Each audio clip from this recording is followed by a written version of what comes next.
नमस्कार, ये आकाशवाणी पटना है। अब आप खालिद रशीद से प्रादेशिक समाचार सुनिए। पहले मुख्य समाचार। प्रधानमंत्री नरेंद्र मोदी आज दिन के 11 बजे आकाशवाणी पर मन की बात कार्यक्रम में देश विदेश के लोगों के साथ अपने विचार साझा करेंगे। पूरा प्रदेश कड़ाके की ठंड की चपेट में। मौसम विभाग ने 2 फरवरी तक के लिए जारी किया ऑरेंज अलर्ट। राज्य में एक दिन में सबसे अधिक कल 34,835 लोगों को लगाए गए कोरोना के टीके। 10 फरवरी तक सभी स्वास्थ्य कर्मियों को लगाया जाएगा टीका। और कल से शुरू होने वाली इंटरमीडिएट परीक्षा में छात्र अब जूता मोजा पहनकर दे सकेंगे परीक्षा। मुख्यमंत्री नीतीश कुमार के हस्तक्षेप के बाद बिहार बोर्ड ने बदला फैसला। बुलेटिन की शुरुआत इस संकल्प के साथ। कोविड-19 महामारी के खिलाफ देश एकजुट होकर लड़ रहा है। आप भी हमारे साथ सुरक्षा और बचाव के 3 आसान एहतियाती उपायों का संकल्प लें। कोविड-19 से बचाव और सुरक्षित रहने के 3 उपाय। मास्क लगाएं, 2 गज दूरी है जरूरी, सुरक्षित दूरी रखें, हाथ और मुंह साफ रखें।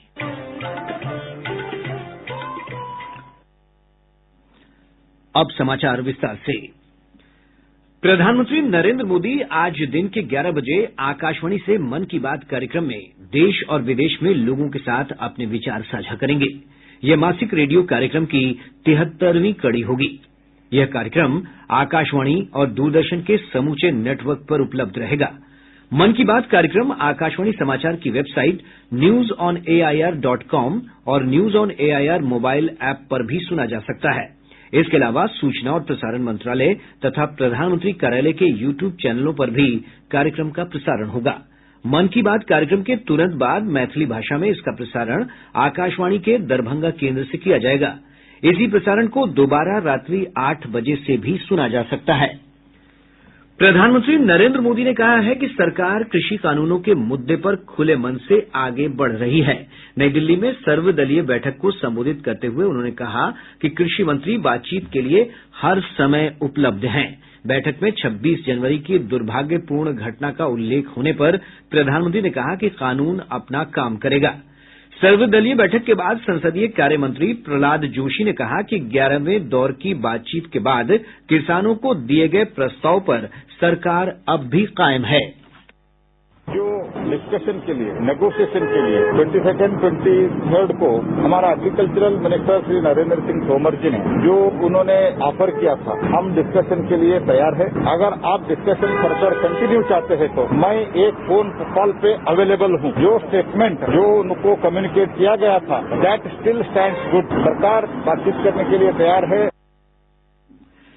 श्री जोशी ने बताया कि प्रधानमंत्री ने बैठक में कहा कि किसानों को आगे बढ़ना चाहिए और सरकार का प्रस्ताव स्वीकार करना चाहिए। सरकार विभिन्न मुद्दों पर विस्तार से चर्चा करने को तैयार है। श्री जोशी ने कहा कि प्रधानमंत्री ने सदन में व्यापक बहस और संसद के सुचारू कामकाज के महत्व पर बल दिया। उधर राज्यसभा के सभापति एम वेंकैया नायडू ने बजट सत्र के दौरान सदन का कामकाज सुचारू रूप से चलाने के लिए आज सर्वदलीय बैठक बुलाई है।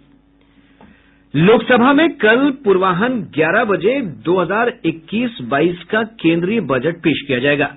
आकाशवाणी का समाचार सेवा प्रभाग केंद्रीय बजट 2021-22 पर दिन भर विशेष कार्यक्रमों का सीधा प्रसारण करेगा। इन कार्यक्रमों में बजट पर आर्थिक विशेषज्ञों का गहन विश्लेषण, बजट बुलेटिन, बजट पर लोगों की प्रतिक्रियाएं और विशेष साक्षात्कार भी मुख्य रूप से प्रसारित किए जाएंगे। ये कार्यक्रम FM गोल्ड चैनल और आकाशवाणी के अतिरिक्त मीटरों पर कल सुबह 10:20 से रात्रि 10 बजे तक सुने जा सकते हैं। कार्यक्रम हमारी वेबसाइट newsonair.com और हमारे YouTube channel news on AIR official पर भी उपलब्ध होगा। राज्य के लोगों को कोरोना वायरस महामारी से उत्पन्न चुनौतियों से निपटने के लिए केंद्रीय बजट से काफी उम्मीदें हैं। SKM कॉलेज नवादा के प्रिंसिपल संजय कुमार ने बताया कि महामारी के दौरान पीड़ित लोगों को बजटीय उपायों से निश्चित रूप से मदद मिलेगी। Sanjay Kumar, principal SKM college Nawada. Corona काल के कारण आम लोगों की आर्थिक स्थिति खासकर मध्यम वर्ग जो है इससे काफी प्रभावित हुआ है। आम उपभोक्ता वस्तुओं की कीमत आसमान छू रही है। इस पर सरकार को गहनता से विचार करना चाहिए। साथ ही साथ टैक्स का भुगतान जो किया जाना है, टैक्स पर भी मध्यम वर्ग के लोगों को राहत मिलनी चाहिए। और पेट्रोल और डीजल के दाम भी प्रतिदिन कुछ न कुछ बढ़ रहे हैं, जिससे आम उपभोक्ता की वस्तुओं की कीमत भी आसमान छूने लगी है। सरकार को इस पर भी विशेष रूप से ध्यान देना चाहिए। वहीं सीतामढ़ी के रहने वाले एक आम व्यक्ति ने कहा कि केंद्रीय बजट में किसानों के लिए सिंचाई की समुचित व्यवस्था करने का प्रावधान हो। मैं देवनाथ यादव सीतामढ़ी जिले के बखरा प्रखंड का रहने वाला हूं। इस बार के आम बजट में मैं माननीय वित्त मंत्री जी से अपेक्षा करता हूं, इस बार बजट में किसानों के लिए समुचित सिंचाई व्यवस्था सुनिश्चित करे का प्रावधान करे, उपज का वास्तविक मूल्य निर्धारण, साथ ही किसानों को कम दामों पर खाद बीज की व्यवस्था की गारंटी करे ताकि किसान खुशहाल हो सके। राजधानी पटना समेत पूरा प्रदेश कड़ाके की ठंड की चपेट में है। अत्यधिक ठंड और घने कोहरे के कारण जनजीवन अस्त व्यस्त हो गया है। सड़कों पर आम दिनों की तुलना में चहल पहल काफी कम देखी जा रही है। मौसम विभाग ने पटना सहित राज्य भर में 2 फरवरी तक के लिए ऑरेंज अलर्ट जारी किया है। मौसम विज्ञान केंद्र पटना के अनुसार आज से एक नया पश्चिमी विक्षोभ भी सक्रिय हो रहा है। इसके कारण कुछ जगहों पर बादल घिरने की संभावना है, लेकिन ठंडी पश्चिमी हवाएं जारी रहने से शीतलहर की स्थिति बनी रहेगी। मौसम वैज्ञानिक अमित सिन्हा ने बताया कि 4 फरवरी के बाद पूर्वा हवा के प्रवाह की संभावना है, जिससे तापमान बढ़ेगा और लोगों को ठंड से थोड़ी राहत मिल सकती है। ताप सांख्यिकी मॉडल, उपग्रह तस्वीरों एवं मौसमी आंकड़ों के विश्लेषण से यह संभावना बन रही है कि अगले 2 से 3 दिनों के दौरान रात्रि तापमान में कोई विशेष बदलाव नहीं होगा। धूप थोड़ी देर से निकलेगी एवं कुछ भागों में मध्यम दर्जे का कोहरे का प्रभाव रहेगा। राज्य का पश्चिमी भाग पूर्वी भाग की अपेक्षाकृत ज्यादा सर्द रहेगा। पश्चिम हवाओं की तीव्रता थोड़ी कम होगी एवं 4 फरवरी के उपरांत पूर्वी हवा का प्रभाव होगा, जिससे शीत दिवस की स्थिति में सुधार संभव होगा। इधर राजधानी पटना समेत प्रदेश के पश्चिमी और उत्तरी भाग में कोल्ड डे की स्थिति बनी हुई है। गया राज्य का सबसे ठंडा स्थान रहा, जहां का तापमान 3 डिग्री सेल्सियस रिकॉर्ड किया गया। पटना का न्यूनतम तापमान 7.9 डिग्री सेल्सियस दर्ज किया गया। बंगाल की खाड़ी से आने वाली नमी तथा उत्तर पूर्व दिशा से आने वाली हल्की गर्म हवाओं की वजह से प्रदेश के कई इलाकों में घना कोहरा छाया हुआ है। कोहरे के कारण रेल और हवाई यातायात प्रभावित हुआ है। लंबी दूरी की ज्यादातर रेलगाड़ियां घंटों विलंब से चल रही हैं। प्रादेशिक समाचार आप आकाशवाणी पटना से सुन रहे हैं। प्रदेश में पिछले 24 घंटों के दौरान 34,835 स्वास्थ्य कर्मियों को कोविड-19 से बचाव का टीका लगाया गया। यह एक दिन में लगाया गया सबसे अधिक टीका है। इसके साथ ही राज्य में अब तक 1,45,239 लोगों को टीका लगाया जा चुका है। 10 फरवरी तक सभी स्वास्थ्य कर्मियों को टीका लगाने का लक्ष्य निर्धारित किया गया है। इस टीके के प्रतिकूल प्रभाव का कोई भी मामला अब तक सामने नहीं आया है। इस बीच राज्य में कोविड से स्वस्थ होने की दर बढ़कर 98.95% हो गई है।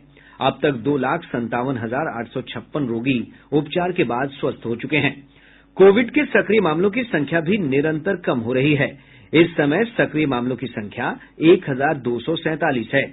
पिछले 24 घंटों में कोविड के 123 नए मामले दर्ज हुए हैं। इसमें सबसे अधिक 52 मामलों की पुष्टि पटना जिले में हुई है। अभी तक राज्य में 2 करोड़ 9 लाख से भी अधिक कोरोना टेस्ट किए जा चुके हैं। केंद्र सरकार ने कहा है कि देशव्यापी कोविड-19 टीकाकरण अभियान में अब तक अग्रिम पंक्ति के 37 लाख से अधिक स्वास्थ्य कार्यकर्ताओं को टीका लग चुका है। स्वास्थ्य सचिव राजेश भूषण ने राज्यों और केंद्र शासित प्रदेशों को कोविड वैक्सीन के लाभार्थियों का प्रतिशत बढ़ाने की सलाह दी। उन्होंने कहा कि कई राज्यों और केंद्र शासित प्रदेशों को अपने प्रदर्शन में सुधार लाने की जरूरत है। स्वास्थ्य सचिव ने कहा कि वैक्सीन पर्याप्त मात्रा में उपलब्ध है और कोविन की तकनीकी खामियां दूर कर ली गई हैं। एम्स नई दिल्ली के वरिष्ठ चिकित्सक पीयूष रंजन ने कहा कि कोविड-19 का टीका आ जाने के बावजूद लोगों को सावधानी बरतनी चाहिए।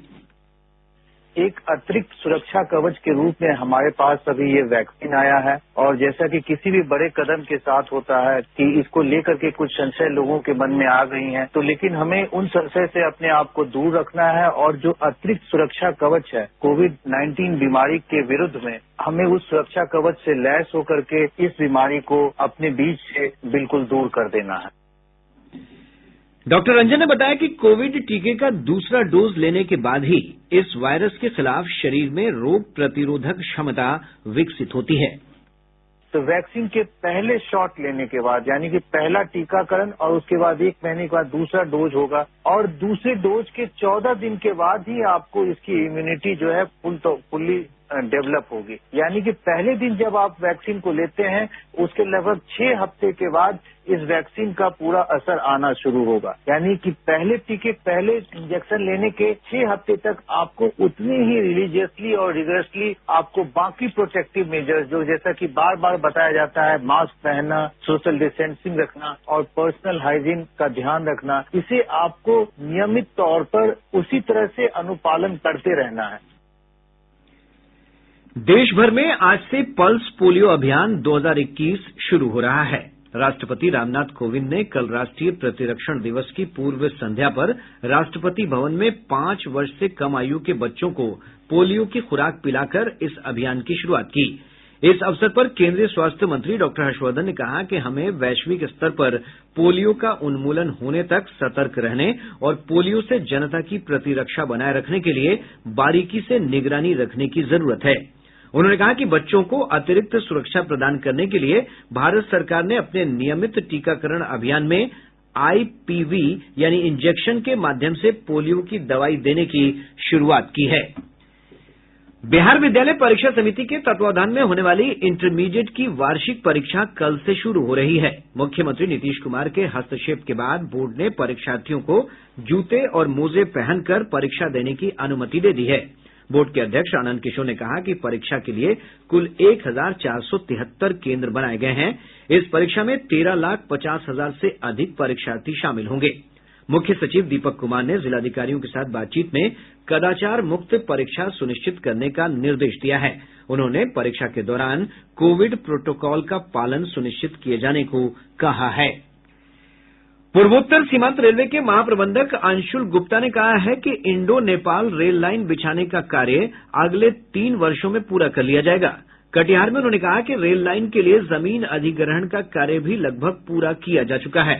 श्री गुप्ता ने कहा कि कटिहार में रेलवे स्टेशन और मंगल बाजार को जोड़ने वाले फ्लाई ओवर का निर्माण कार्य 31 मार्च तक पूरा कर लिया जाएगा। अब पटना से प्रकाशित प्रमुख समाचार पत्रों की सुर्खियां। आज के सभी समाचार पत्रों ने अलग अलग खबरों को अपनी सुर्खी बनाया है। हिन्दुस्तान ने कला, संस्कृति और युवा विभाग के मंत्री मंगल पांडेय के उस बयान को सुर्खी बनाया जिसमें उन्होंने कहा है कि बिहार में कला विश्वविद्यालय खुलेगा। दैनिक जागरण ने सर्वदलीय बैठक में प्रधानमंत्री नरेंद्र मोदी के संबोधन का शीर्षक लगाया है, सिर्फ एक फोन कॉल पर सरकार किसानों से वार्ता के लिए तैयार।